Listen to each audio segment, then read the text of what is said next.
we are live. Hello, beautiful souls. Welcome to another Extraordinary Light show with me and my co-host, Lily Ma. Hello, everyone. Nice to see you guys all. It's been 14 weeks and we are very excited. Today, we're going to keep it sweet and short. So first of all, I want to ask you, Lily, how you been? How is your week? And what new you have for us today? Yes, my week has been really good. It's been busy. It's been very busy. So for the people watching, sometimes I don't know when my week begins and when my week ends because I work 7 days a week. But I love it. I love it. So I'm like, I don't really have a Monday or a weekend. But so far, I'm working on some exciting things. I might be launching something in a month or so. That's part of my coaching program, but I'm going to keep it a secret for now. But it will all be revealed in a few weeks. Okay, so we're not going to ask too many questions, but we are very curious. So we're going to be patient. We are learning patience here. Yes. Soon it'll be revealed. Okay, good. And you beautiful souls are going to be among the first ones to hear it. Of course, I will let you guys know. I do want to share something, though. I was just talking to Alexandra about it before we went live. So today, I set a goal to make some awesome videos within an hour and a half. So give you guys some kind of timeline. It usually takes me about 8 hours to make a good video that is about 15 minutes long. So an hour and a half is actually really quick. But what I did differently was I wrote it down. I wrote down my goal is to make awesome videos by 11 a.m. Eastern Standard Time. And I looked at it and I committed to it. And I think it made a huge difference. I think when you write down your goals versus just saying it, you're actually committing to the intention of it. So I would suggest people do that. I think I was a lot more efficient today because of that. So I wanted to pass on that message to you guys. Oh, thank you for sharing. Mm-hmm. And I don't know if you're hearing my echo. Good. Now it's better. And we have a Jordan here and Danica. Hi, guys. Oh, Danica was here again. She wasn't here for 2 weeks, but we forgive you. That's okay. Hello, darling. Hello, Jordan and Danica. Beautiful to see you guys. And speaking of goals, Danica and I, we are doing something similar. Mm-hmm. So we are setting up goals and we are holding each other accountable. So I'm looking forward tomorrow to see what she has to say, and then we'll see what will happen. I believe that this year is going to be very magical. Okay. And so we'll see. Let's, like you said, start small, write down small goals, like, like your 24-hour action, like do something every day, something small. Yes. So guys, actually, since you brought it up, the 24-hour mission is something that I do at the end of every coaching session. And it's a way to commit to something that you're going to do within the 24 hours to help you reach your bigger goal. And it was working so well. It's something I just came up with out of nowhere. And it was working so well. So I wanted to do some more research on it. And I found some research that was very aligned with what I was doing. When you get people, if you motivate people, you show them motivational videos, they feel great, but the likelihood of them sticking to it was like 20%. It was very, very low. And then the other people that committed to a specific time and date, they were actually 90% of the time they were committing the goals. So that goes to show motivation is good, but is not always enough. And if you need something in addition to that, you can always set the intention. Now, if you are a very motivated person and you have great willpower, amazing, but most of the world isn't. So if you're not, then write it down and you'll see a big difference in how you meet your goals. And accountability, I think we could talk about that too. Accountability helps a lot. Do you want to talk a little bit about the thing you're doing with Danica, or is that a secret? It's not a secret. Okay, can you talk about it? Yes. So Danica and I, we are... So first of all, I just want to say how this all come up. So I didn't know Danica before I started my YouTube channel. So she was one of the first, my beautiful souls, who supported me. She subscribed.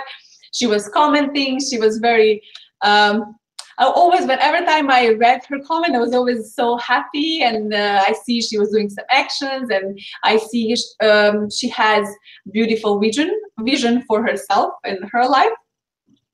So we started chatting and talking like offline on like messages. And so last week we said, let's just do hangouts. Let's just talk a little bit and share some ideas. So we come up with this plan to make like a mastermind group where we're gonna hold each other accountable to do our goals for this year and forever and ever. So yeah, that's what we're doing, and we started now, and we'll see. I think there is something in this accountability. Same thing like we're doing for challenges. When you committed to somebody, it's most likely that you will do it, because as we all know, we're letting ourselves down all the time. But when there's somebody here who depends on your action, and if I do something good, if I do my goals, it's gonna motivate Danica to do her goals. And if I actually wanna help her, I will do my part. So that kind of works for everybody. So I think it's very good to find somebody who will be there to hold you accountable, to say, you know what, like you promised you will do this. Like you said, not goals, we're making promises. And yeah, so I'm hoping that everybody will find somebody and make a promise. And if you don't have anybody, come here and promise us. What is that one thing that you will do, or one habit you want to implement? So we can all help you get there. Yeah, there is a lot of benefits in doing a mastermind group. Is number one, the accountability piece is very, very important. And number two is the fact that you're going to be around people who are like you, who feel the same way as you, who will support you and push you further. I think people are catching on now with the mastermind groups. I think there are more and more coming up, and I love seeing that. Yes, we do. And Evan is here. Evan, hi. Always happy to see Evan. He said Danica is getting a lot of love. Yes, she deserves it. And like you said, you're surrounded with like-minded people. And like when we first talked, it was like we knew each other our whole lives, and then we didn't see each other for a few months, and now we're catching up with all our ideas. And also we have on somewhat different perspectives, so it's good that you challenge yourself, and you rethink yourself and your beliefs, and reassure what you believe in, what you're thinking. So yeah, I like it. I'm very excited about this. Beautiful. So I do have some questions here to ask you, Alexandra. Number one comes from Jayesh. So he's saying how to deal with shapeshifters or people who do not take personal responsibility. I can talk about responsibility forever and ever because I'm so into 100% take responsibility for your life. And people always like to go extreme and say, oh, how am I responsible for this war? How am I responsible if somebody burned my house, or if somebody, I don't know, if I get raped or kidnapped or whatever? They will go to extremes, and then they will give themselves like an excuse not to take responsibility where they are now in life. So sometimes if something happened that we cannot control, but you can always control your reaction and your action after that.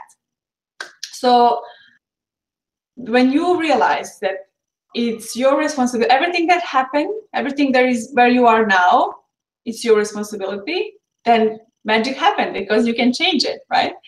So let's say it's always easier for us to see, oh, look at this person, he's not taking responsibility. Oh, you know what, like I'm taking responsibility, but because of my co-worker who doesn't want to take his responsibility, now I am the bad guy, or now I need to suffer because of somebody else's actions, which is not true, right? So first of all, he wants to help somebody take responsibility, and very often we cannot do that because you cannot make somebody take responsibility. But what you can do, first of all, sometimes the best help is not helping. So let's say, I'm mentioning coworkers. So let's say your coworker is late every day for work, and they're expecting from you to cover up for them or to do something so they don't get exposed, they don't get fired. And you keep helping them, and every day you're fighting and you're saying, how come you cannot take responsibility? Why don't you want to just show up on time? Stop making excuses like traffic is bad, or I needed to finish this or whatever. Take responsibility, come early, show up on time. Every day the same thing. So what you can do, you can stop helping your friend, and you can actually not cover up for them. And so what will happen, they will get the feedback and actually consequences of their actions, because there will be no people to cover up for them. The same thing, like we have, let's say somebody in your family or any your close friends, if they don't have money, you're here always to help them, or always if they make some mistake or they're doing the same thing over and over again, and you're keep helping them and cleaning up after them, and then you get frustrated and you get angry how they're not taking responsibility, and it's actually you're helping them causes that. So you need to step back and say, okay, if you say it's not your responsibility, I'm not gonna be involved. I'm not gonna be here to help you or to clean after you. So let's see what will happen. And sometimes at first they might be angry and they might be blaming you over their misery, right? And eventually they will get there. You need to stay consistent, and you need to stay strong and true to yourself. And you need to know that this sometimes you're not helping, actually helping them. And so that's the one way you can help somebody get responsible and take responsibility for their life. And if that doesn't work and you cannot do anything, just don't do it. Why you have this urge and need to help somebody take a responsibility?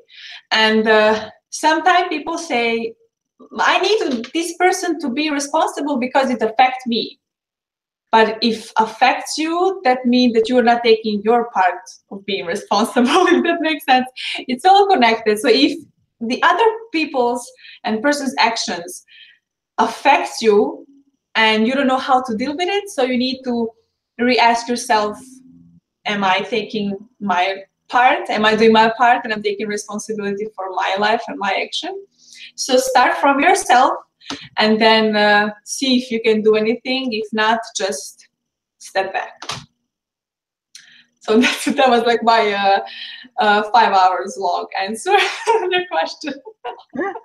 I agree. I am going to sum everything up in one sentence. And I know people are going to disagree with me, and I'm ready. We all need to realize one thing, that is, we are 100% responsible for our circumstances. So in Jayesh's situation, you are 100% responsible in surrounding yourself with shapeshifters. Why are you even around them to begin with? Take responsibility first. And I can't stress that enough. I think it's very easy to blame it on other people. And of course, people are going to say, Lily, you're crazy. What do you mean? I did not bargain for this terrible relationship I'm in. I did not bargain for this dead-end job. Yes, you did. You made the decision to do so. And you have to tell yourself, yes, it's my fault. And honestly, in the beginning, it's going to hurt like hell for you. It hurt like hell for me. I had to admit to myself, I was in a terrible relationship. I had to admit to myself that it's my fault. I let this happen to myself. But you know what? Once you do that, you can set yourself free, and you know that you're 100% responsible for everything. Everything. You're responsible for your reactions. You're responsible for all the decisions that you make. Yes, I understand that you can't help but be victimized sometimes. There are a lot of people who are victimized through rape, through assault, the government brutality, police brutality. Yes, I understand that. But you can change the fact that are you going to be a survivor and a thriver or a victim? You are 100% responsible. That's it. That's all. I feel very strongly about this. I can't help but feel very strongly. And I think once people understand that, it's going to liberate you and make you free, and you're going to live your inner purpose, and it's going to be absolutely magical. But you need to go through the pain first to realize what it is that you're responsible for. And like sometimes people would say, like, we don't know this situation, so if he's here, we would ask some follow-up questions. How this affect you? Because sometimes people will say, you know, like, if this person can be a little more responsible, all will be good in the world, right? And sometimes it doesn't affect us, but we care about people who are not responsible. Let's say it's our family member or very close friend, and let's say it's our mom, and we cannot, you know, get away from our mom. And like I said, how you can help her is actually step back and, okay, see your action, this is a result.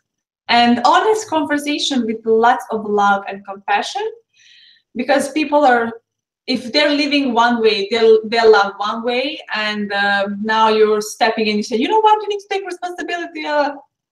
Maybe it's gonna be, you know, like not that easy turn and pathway. So maybe just take it easy and just honest conversation with yourself first, and then with your loved ones, and stick to your decisions. If you decided you're not gonna help them, you stick with that decision, because that will help them realize, okay, you know what, there is nobody here to help me, and I need to figure out this on my own. It really is my responsibility. And then when they get that power back in their hands, they're gonna thank you for not helping them. Does that make sense? I hope so. It's a tricky situation, though, especially when it comes to moms and parents. I think that's a different dynamic altogether. You know, you have to make the decision. How important is this to you? And if the way they're living is something that you don't agree with, if you want to continue on the relationship with them, maybe you just don't talk about certain things and limit your exposure to them. But if the relationship is not that important, have the conversation and be ready for the consequence that you may never see this person again. And that's okay too. So make the decision. Again, you are responsible for the decision. Absolutely. Everything comes back to you. It has to be.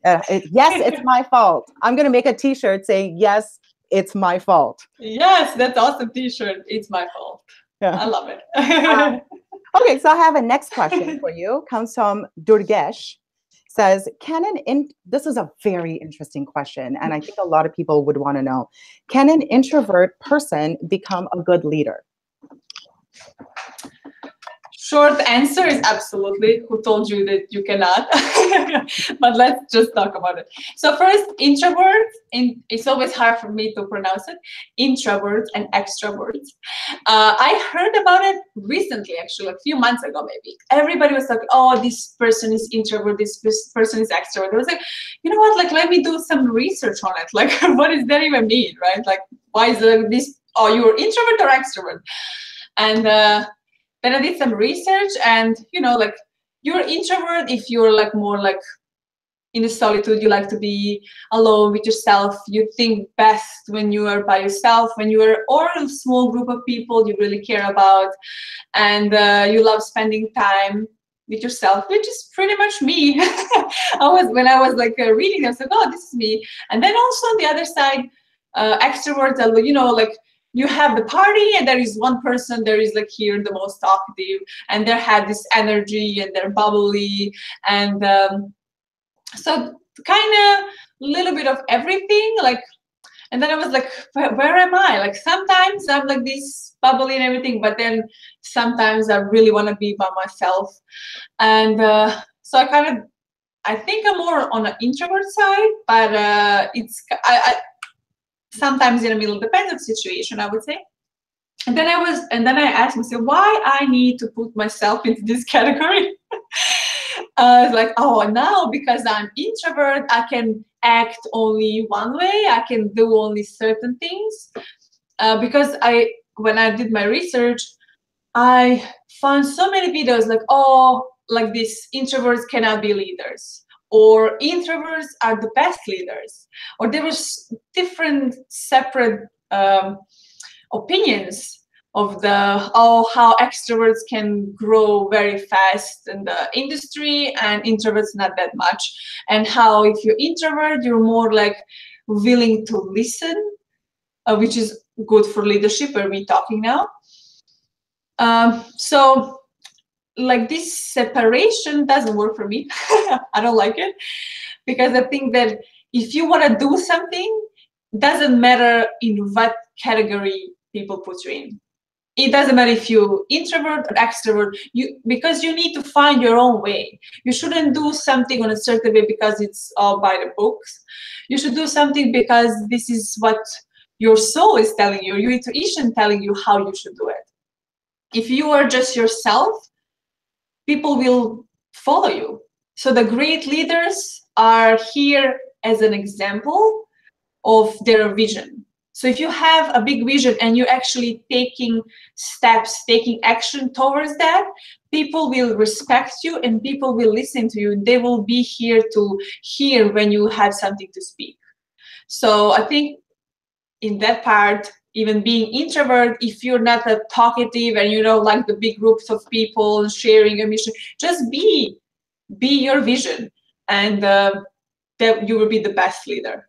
And listen to others, hear others, be here for the people. And I think there is no reason why introverts shouldn't be a leader, like a great leader. So there is no, and not just for leader, but for anything in life. Like what you should say, like, oh, I would really love to be a leader, but now because I'm introvert, I cannot. What excuse is that, right? Or, you know what, I would really love to have this deep conversation about our relationship, but I'm introvert or extrovert, so I cannot. Like, you know what, awesome. So that, to me, it sounds like a good excuse not to do something, not to do the work. So you can. Short answer is yes. You can be a leader as an introvert. Yeah, of course. I don't think there's a personality trait that is associated with being a leader. The way I see a leader is leadership, being in a leadership role is a responsibility, not just a title.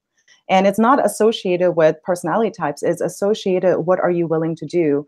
Like Alexandra was saying, are you willing to listen to people? Are you willing to, as a leader, you are going to be faced in situations that is very difficult. Are you willing to have difficult conversations with people? Are you willing to be the one who speaks last and eats last? As a leader, I don't want to say this, but it's actually true. You're basically eating like, shit sandwiches for breakfast because there's a lot of problems coming your way, especially if you're leading a huge team of people. So are you ready to take the responsibility in being a leader and what a leader does? And if you look at all the amazing leaders that we have had in the past, yesterday was Martin Luther King Day, and think about the vision that he had and all the things that he has done. He is, to me, a leader. He has a vision, and it was a huge responsibility that he took on. And he had to completely step outside of his comfort zone to lead an entire generation of people, and people still remember him. So in my opinion, yeah, it's not associated with personality trait. It's associated with, are you willing to take the responsibility and take care of the people in your charge? Comes back to the word responsibility again. Yes, today is responsibility. Take responsibility of your life, people. Today's message is take responsibility for your life. Yes. That's it. It's the most, and I know I'm laughing about it. I'm joking around about it a little bit more, but it's the most important lesson that I've ever learned in my life. I was stuck in a job that I was at for 12 years of my life. And I was blaming everybody else. I was blaming the manager. I was blaming the fact that I didn't have the right degree. I was blaming all sorts of things. The reality is I could have left any time. I spent 12 years blaming others. Meanwhile, I could have just said, this is my fault, and it's time for me to take responsibility. And I did. 8 months ago, I took responsibility. I left the job, and I haven't looked back since. And my life has been amazing. I live in a world where anything is possible because I took responsibility for my life and I liberated myself. Yes, I love it. And look at this, and you're just getting started. Yes. Me as well. We kind of started at the same time, and I remember on your first video, I was so inspired by you. Oh, I loved you from the first video, and I called you my friend, and Danny, I was always laughing like, "Oh, you're going too far." I was like, "No, we're gonna be friends. I can see this. This is awesome." And I said, like, we will share the stage one day. You just watch. And he was laughing like, yes, whatever. Just stop being creepy. No, I'm just kidding. But yeah, I knew like we are gonna share stage one day. We're gonna change some lives here. And see, we started, and we'll see where all this will go. Yeah, it's so true. And look, this is a stage that we're sharing. We're sharing a platform. We're doing it every single week. Yeah, sure, it's not the physical stage. That will come, but a little bit at a time. Yeah. Yes. Look at all this chat. Remember our first week? It was just my mom. My mom was the only one watching. We love you, Mom. We love you, Mom. We appreciate your support so much. So Danny says, your nameless John. Hello, nameless John is here. And we have somebody new, Arby. So welcome, Arby. And I'm so excited when I see this chat, and I also at the same time want to be very present for you when you're talking. So that's my kind of difficult now. I want to read all these comments. So what I do, like when we finish live, then I go back from the beginning and I read everything. And just thank you everybody for commenting. It's just, I love it. It's just heartwarming that we are actually inspiring somebody, and maybe because, you know, people hear something here, they will think about their responsibility and they will say, you know what, like I can really change my life because I am responsible for where I am now. So I love it. And like Danica said, I think you should change the title of the today's show, and I think I will. And it's gonna be take responsibility for your life.